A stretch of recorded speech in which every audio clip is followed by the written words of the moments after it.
warahmatullahi wabarakatuh. Dear students, I am your teacher, Mr. Tariq Ahmed, and today we are going to deal with the essay National Prejudice written by Oliver Goldsmith. So, dear students, you know we have completed two paragraphs of this very essay. Now we are going to read and try to understand the rest of the paragraphs of this essay. And you know it's a very meaningful essay where the writer tries to explain us about the national prejudices, or we can say in Urdu we can say Melani Khatir, just when a person feels his country is much better than others, and do not have the feeling was international understanding, and do not understand the um, international arena. I mean to say, who only cares about himself, and he's a self-centered man, and they are the people who are having national prejudice. They are very selfish. They do not have international understanding. So, my dear students, today we are going to read the rest of the paragraph and hope that you will understand it. So, you know, dear students, when that very person, who was discussing about the races and about the different people of the world, when he had said that जब यानी वो अंग्रेज़ बता रहा था कि Dutch लोग लालचू होते हैं, फ्रांस के लोग खुशामद होते हैं, जर्मनी को लोग शराबी और पीटू होते हैं, और स्पेन के जो बाशिंदगान लोग होते हैं वो घमंडी और लालचू होते हैं। तो और उसका ये कहना था कि अंग्रेज़ी जो लोग हैं वो दुनिया में सबसे बढ़िया लोग होते हैं, और वो दुनिया के लोगों के तई यानी उनसे निस्बत बहादुर, फिराकदिल और हमदर्द भी होते हैं। So now we will understand the rest of the lesson, dear students. This very learned and judicious remark was received with a general smile of approval by all the company.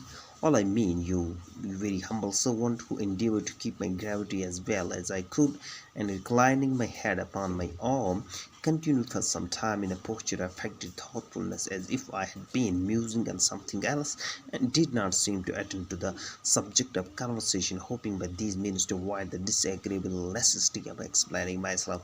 So now, dear students, this the writer Oliver Goldsmith tries to explain us कि ये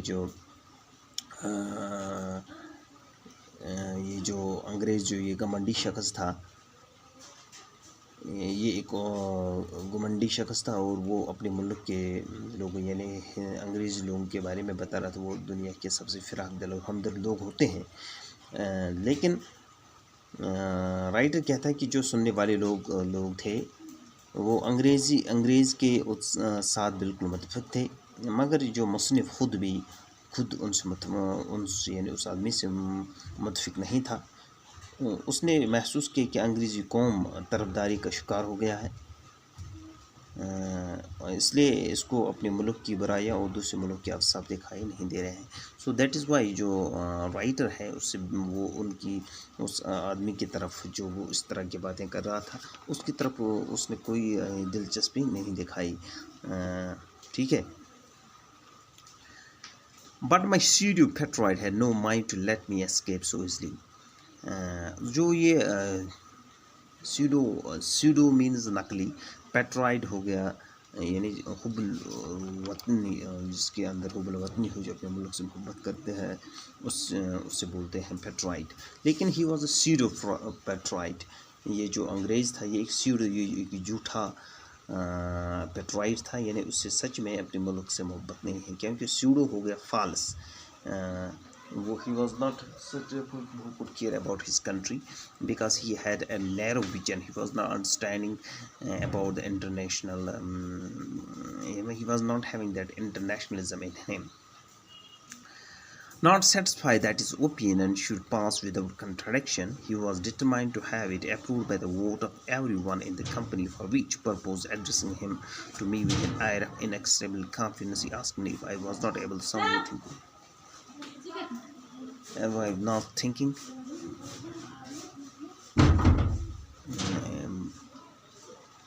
Approved by vote of every conference. He asked me if I was not of the same way of thinking.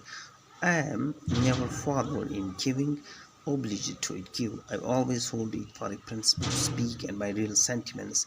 I therefore told him that, for my own part, I should not have ventured to talk in such a preliminary strain unless I had made the tour of Europe and examined the manners of the several nations with great care and accuracy, that perhaps a more impartial judge would not hesitate to affirm that the Dutch were more frugal and industrious, the French more temperate and polite,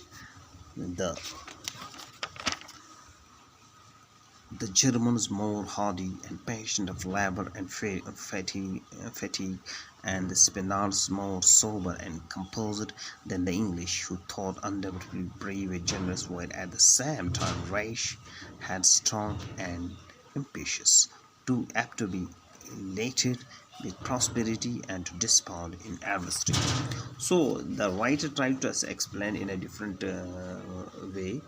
جو مسلم کا خیال تھا کہ جو Dutch لوگ انگریزوں سے کی نسبت زیادہ خواہشات اور محنتی ہوتے ہیں، تو اسی طرح وہ سمجھاتا ہے کہ جو فرانسیسی لوگ زیادہ توازن والے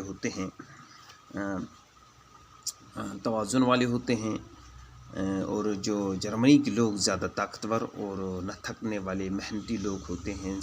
اس طرح ہم یہ سمجھ رہے ہیں کہ شاعر نے زیادہ ایڈجیکٹیوز کا استعمال کیا ہے کہ وہ ان یعنی جو انگریز تھا جس کو اپنے ملک پہ زیادہ مچ کیئرنگ اباؤٹ کنٹری، اینڈ وہ اس میں ہمیں سمجھانے کی کوشش کرتا ہے کہ دنیا کے سبھی لوگ برابر ہیں، اور وہ جو انگریز جو گمنڈی والا شخص ہے وہ اس کے برعکس اس سے جواب دیتا ہے کہ جو آپ کے خیال ہیں وہ ہمارے خیال سے بالکل مختلف ہیں. ہم دوسرے قسم کے انسان ہیں، ہم دوسرے طریقے سے دنیا کے لوگوں کو سمجھتے ہیں. اس طرح وہ گمنڈی انگریز یہ جان کر بہت حیران تھا کہ کیسے کچھ لوگ اپنے ملک کو نقد چینی کر سکتے ہیں اور دوسرے ممالک کی تاریخوں کے پل باندھ سکتے ہیں. مصنف نے جو قومی طرفداری کے ساتھ اندھے لوگوں سے بحث چالو رکھنا فضول سمجھا، اس لیے وہاں سے اس کر جو یہ رائٹر تھا he felt that it is not better for him to be there. So when I am that of my opinion part, I should not have ventured to talk in such an preparatory strain for him for a thought. تو اس طرح سے writer بتاتا ہے کہ وہ اس جو انگریز تھا اس کے بالکل